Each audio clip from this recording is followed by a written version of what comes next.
Welcome to another edition of Mateo's Hoop Diary. The Denver Nuggets just defeated the Miami Heat 135-122 in Denver. The story of this game is that it was an imperious night for Nikola Jokic, the reigning MVP. He had a triple-double, only missing 2 shots, and finished having one before the third quarter was up. The rest of the Nuggets starters also had a big night, speaking of Murray, Porter, Brown, and Watson. But, really quick, going back to Jokic, a funny instance of this game was when Coach Eric Spoelstra decided to play the rookie Khalil Ware.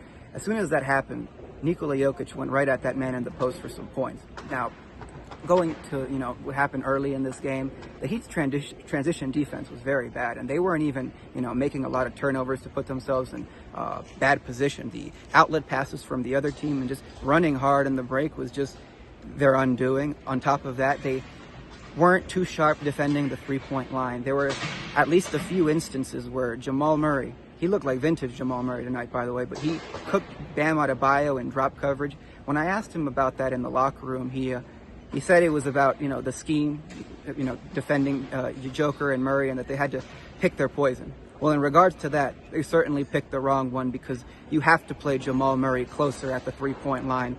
Also, for the Heat,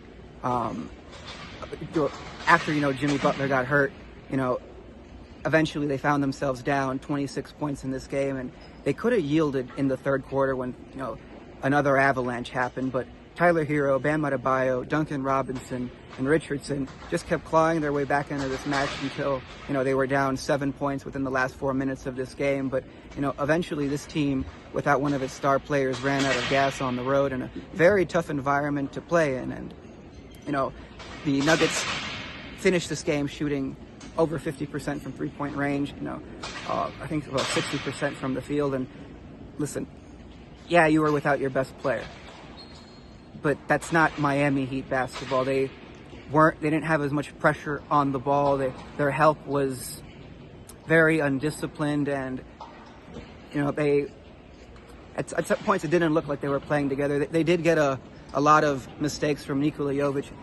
When I asked Spoelstra about what he can do to get more time, he did mention that Jovic has become kind of an easy target, but that he needs to do what's necessary, and make tough decisions. And that's ultimately what he did by not starting him in the third quarter. Well, yeah, not start him at the beginning of the third quarter, rolling with Haywood Highsmith instead. He eventually gave Nikola Jovic some time, but his minutes weren't very good. And that's not to say that this loss is on him.